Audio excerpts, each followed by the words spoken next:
Hello everybody and welcome back to another episode of our Terraria modding tutorial series. Today we're going to learn how to create a custom NPC for your game.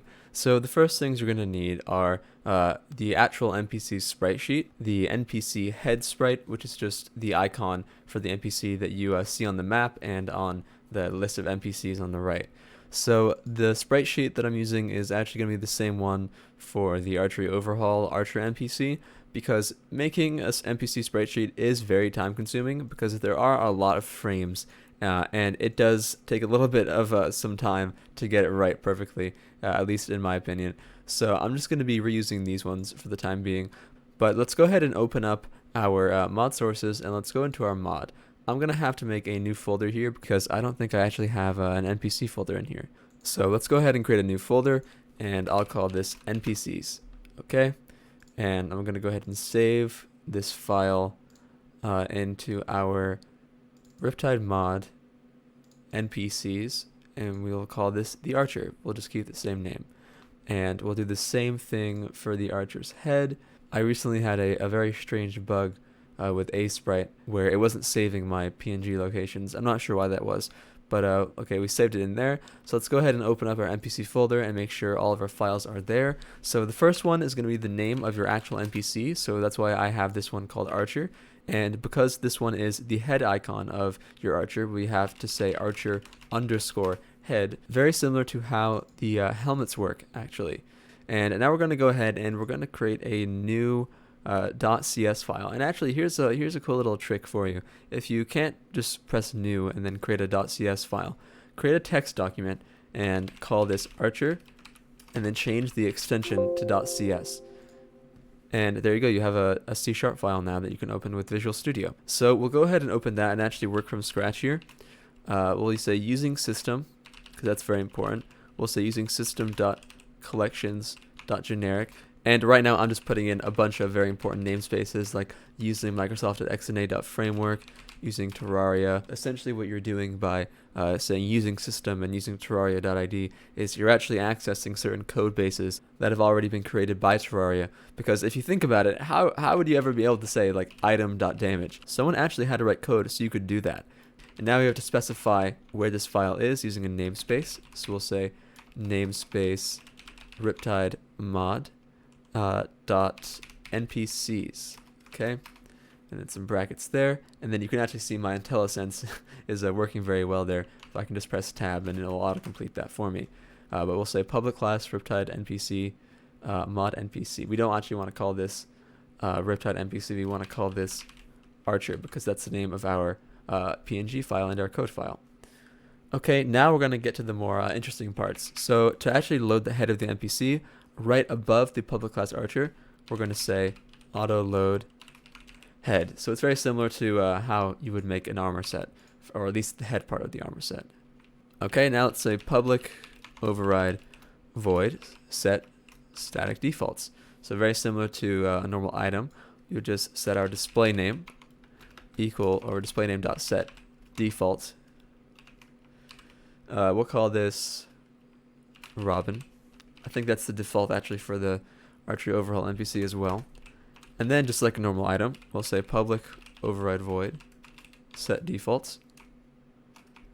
And this is where the fun begins. We can now set all of our NPC's values by saying stuff like npc.town NPC equals true. And that's pretty self-explanatory. This will flag this NPC as a town NPC, meaning that it can arrive, and you'll see it kind of in the bottom left of your screen when it does arrive.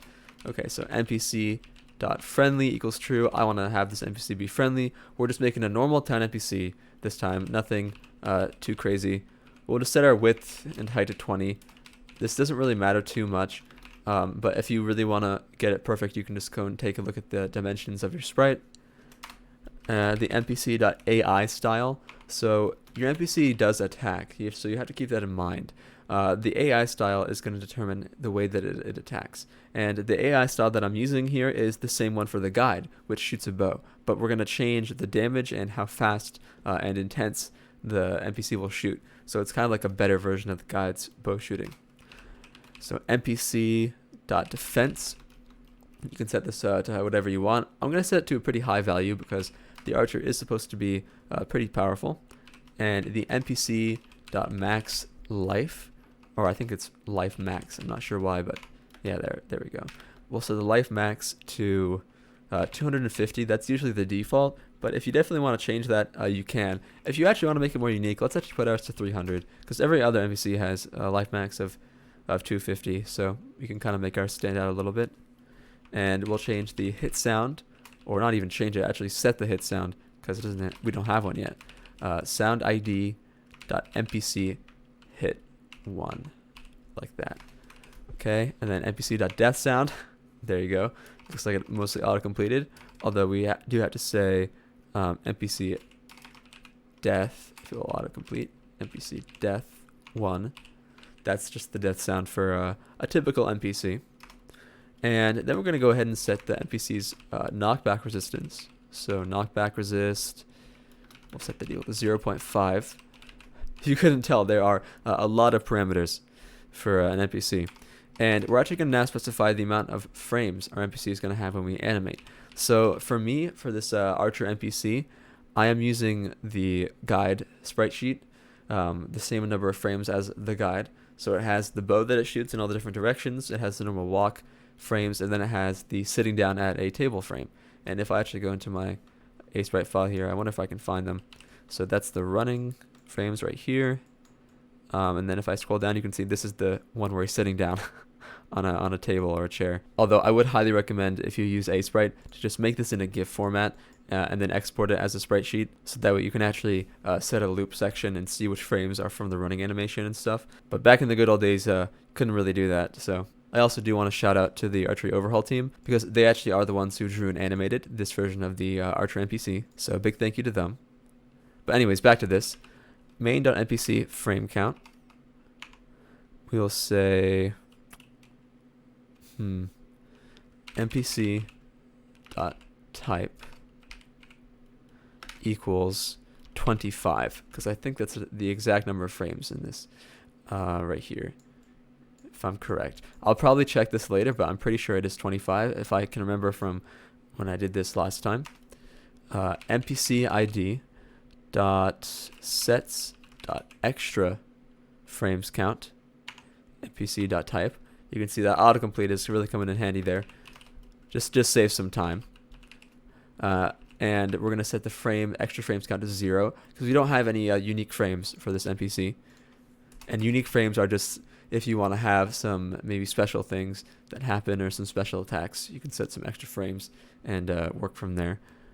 NPC id.sets.attack frame count, npc.type equals 1. Okay, so this is the amount of frames that are going to play when we actually attack an enemy. And for me, that's just literally the bow going in one direction. It's not actually animating, it's just a single image, sort of how the player looks when they're attacking. So that's why we're only setting that to 1. And under this we'll say npc id.sets.danger detect range. So this is like the kind of sight of the NPC. It's the amount of pixels in which it will then shoot an enemy if it comes within that range. So 450 pixels would be pretty decent range. You can probably put this up a little bit more if you want, but just know that Terraria is scaled up by 2 times. So 250 pixels is actually half of what you would expect it to be in the game. 500 is probably what you want to go with. So we'll say npc.id.sets.attack type, npc.type equals 1. So that will set the attack type to that of the guide, which is with the bow.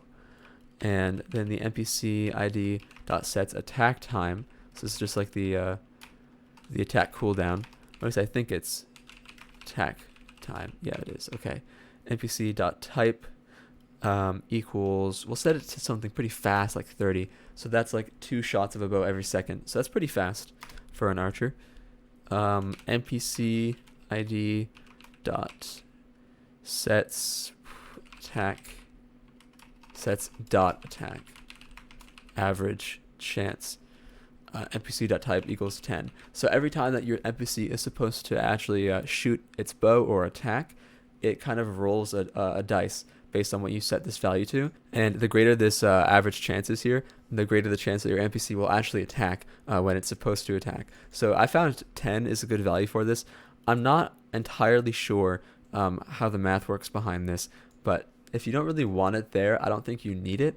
But I'm gonna put it there because it kind of gives the NPC a little bit more randomness, kind of like how the guide shoots, but not nearly as much. The guide is an awful shooter. He takes like 5 seconds between each wooden bow shot. Sorry to all the guide lovers out there.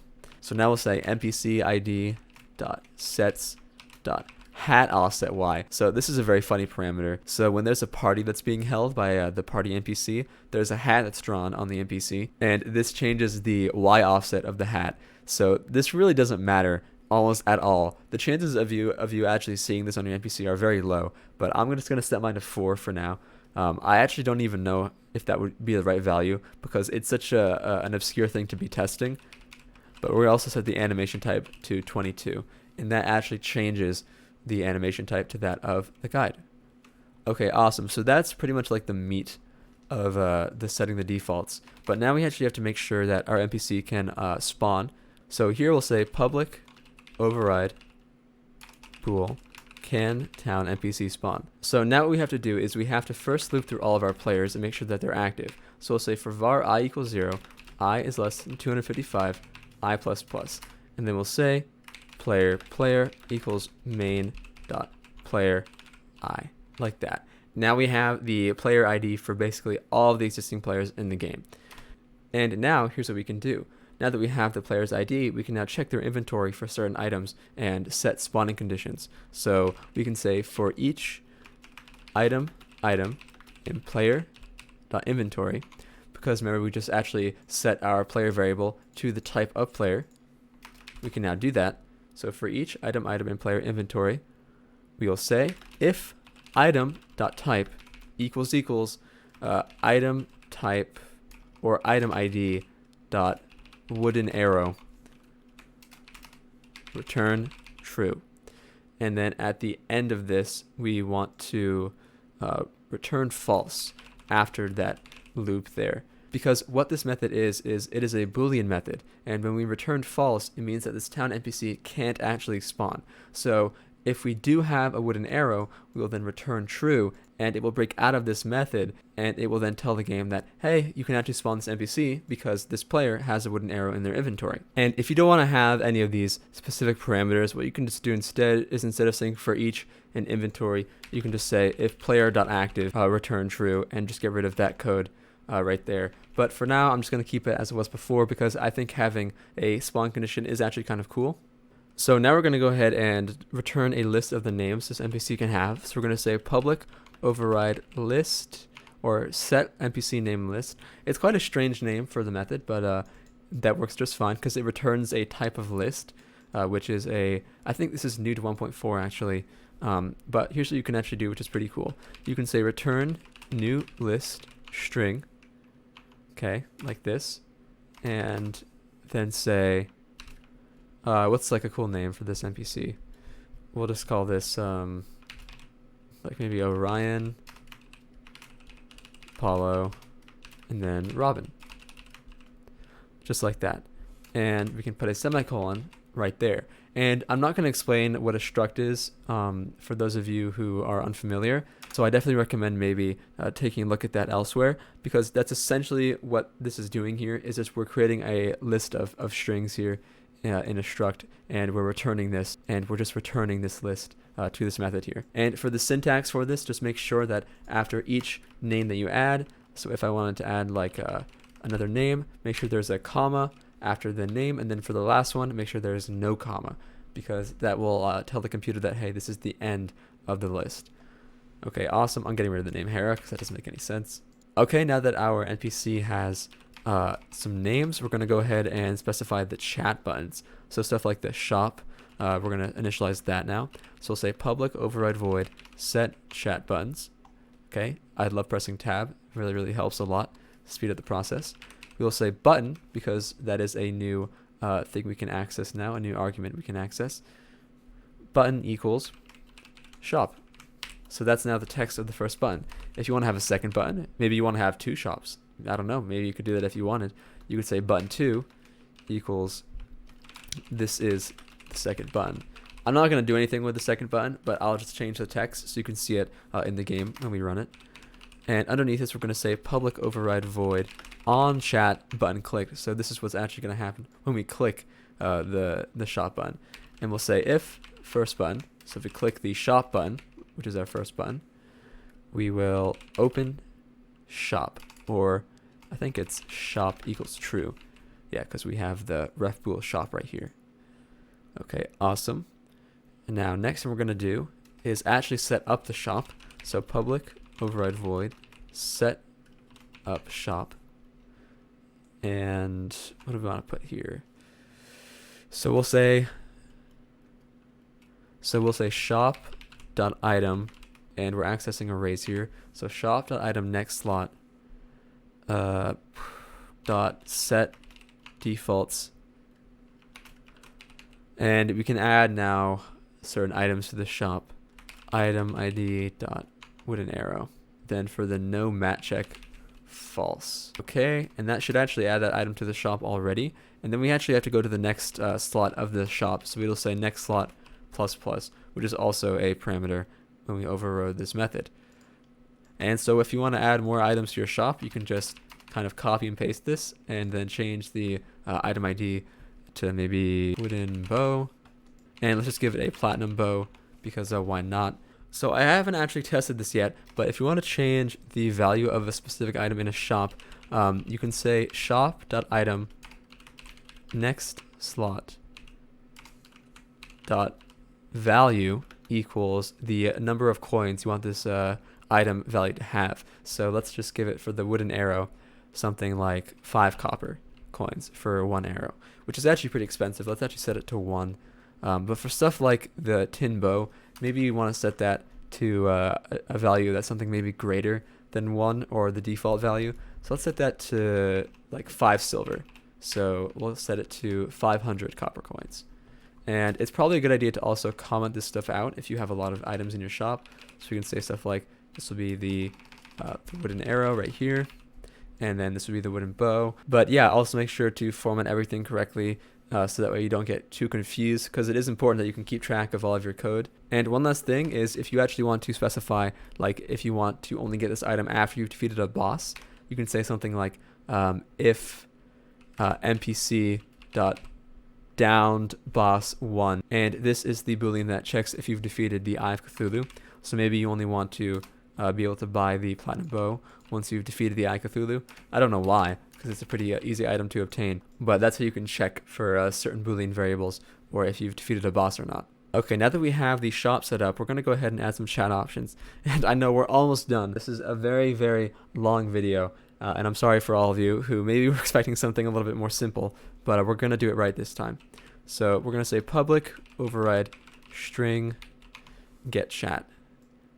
Okay, and this is going to allow us to change the chat options. So we're going to say npc.find first npc mod content.npc type, and then we'll say archer and parentheses like that, semicolon, and then we'll say switch. So a switch statement is a very interesting piece of code here. It allows you to switch between different cases and different scenarios. So we'll say switch main.rand.next for.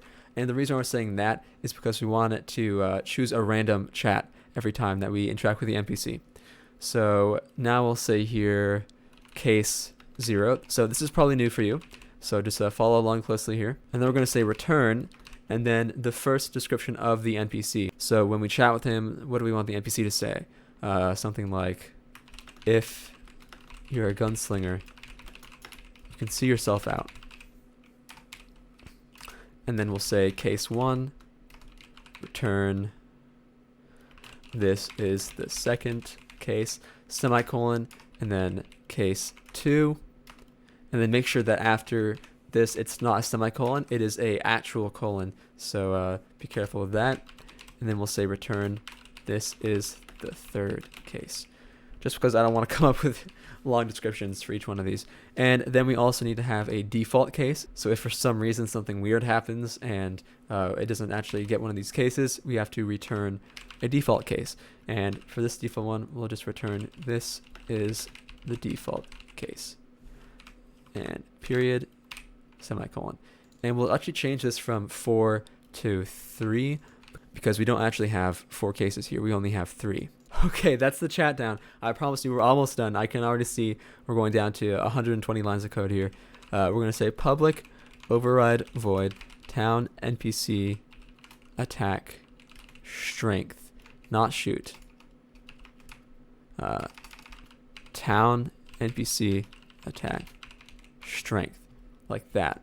And then we're going to say damage equals 15 and knockback equals 2f. So this is just like a typical archer bow kind of damage and knockback. It's really just up to you with what you want to do there, but I'm going to keep these values at this for now. And then I'm going to say public override void town NPC attack cooldown. And then I'm going to say in here cooldown. So this is the actual cooldown between each attack, and cooldown equals 5. I found that to be a very fast cooldown. I would actually put that to something higher if you want to have something a little more balanced. Then we're going to say rand extra cooldown equals 10. So remember when we set that random attack chance, that's the random extra cooldown. So this is like anything from 0 to 10 will be added onto this cooldown every time we attack. Okay, now we'll say under this public override void town NPC attack projectile, and then we'll say proj type equals projectile ID dot wooden arrow friendly. And so that will make sure that when we actually do shoot, it will shoot the wooden arrow as the projectile. And then the attack delay will be equal to 1.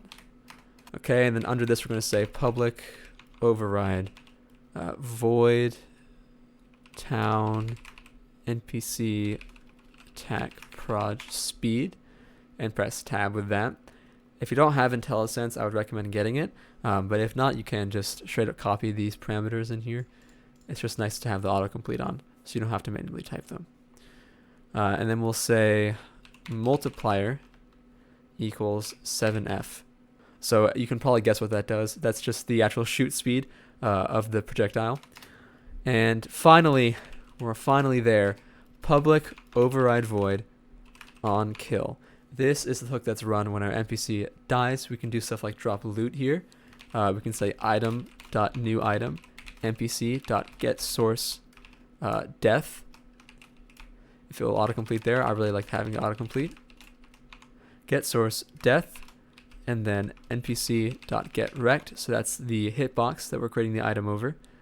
Dot get wrecked parentheses, and then item ID dot, what do we want this guy to drop? Maybe a gold bow. I don't see why not. And if you might have saw that insane autocomplete there where it just said null, null, null, null, that's because there's a whole bunch of other parameters in here. So we're just going to say 1, false, 0, false, false for that.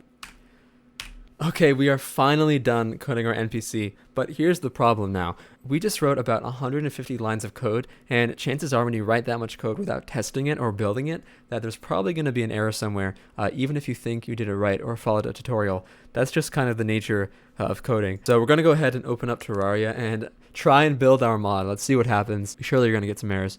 So no coding errors, but that doesn't mean that we're out of the woods just yet. Let's go ahead and build and reload and see if there's any errors.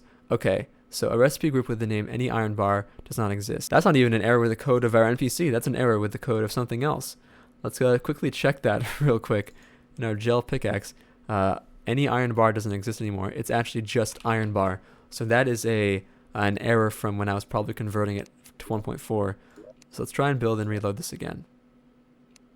And it worked perfectly fine. Okay, let's go ahead and quickly enable cheat sheet, and so that way we can spawn in our NPC. All right, this is the moment of truth. It should be called the Archer, or it should be called Robin. That's the display name we gave it. And there it is. We have Robin. It's got 35 defense, 0.5 knockback immunity, and 300 health. So there he is. Look at him. He's spawning in. Okay, you got the name Orion. Very cool. Can he move around? Make sure the sprite sheet is working. And there you have it. Look at that. He's moving around. And if we right click on him, we can say shop, close. This is the second button, which doesn't do anything when you click on it. And then this is the third case. So if we keep on doing this over and over again, you can see you got the first one, which is if you're a gunslinger, see yourself out. third case, second case, and the default one is just there if the other ones for some reason don't work, which is why we're probably not getting that one. Okay, and if we can shop, we can see tin bow, and wooden arrow, and our custom prices are actually working, which is awesome. So let me quickly grab the zenith for a second, and we're going to go ahead and kill the Eye Cthulhu so we can see if that one code worked. Okay, let's go check our shop now and see if we can get the platinum bow. There it is, platinum bow, for about 1 gold. Okay, awesome. So everything in our NPC actually works just as intended. And if we spawn an enemy into the game, let's spawn a zombie. You can see he shoots pretty fast, much better than the guide. And maybe you want to change the projectile speed of the bow, because that is a bit of a fast shot there. But it is actually working, which is really, really awesome to see. And if we check our housing, you can see Orion the Robin, which you might actually want to change the display name from, from Robin to the actual name of your NPC, because our NPC isn't called the Robin, it's called the Archer. So make sure this is called Archer there. I know this was a very, very long one. I'm looking at my OBS over here, and it's saying it's been 45 minutes of recording, and I've only made like a few mistakes when actually trying to speak. So that means that is a lot of actual footage. This is going to be a very long episode. So thank you all for sitting through that. I hope this was helpful for a lot of you out there. This is a fully customizable NPC. You can really add whatever you want to this, which is why I decided to just go ahead and go over every single method and hook you can override and change. But yeah, thank you all for all the recent support on the videos, and I'll see you in the next video. Bye.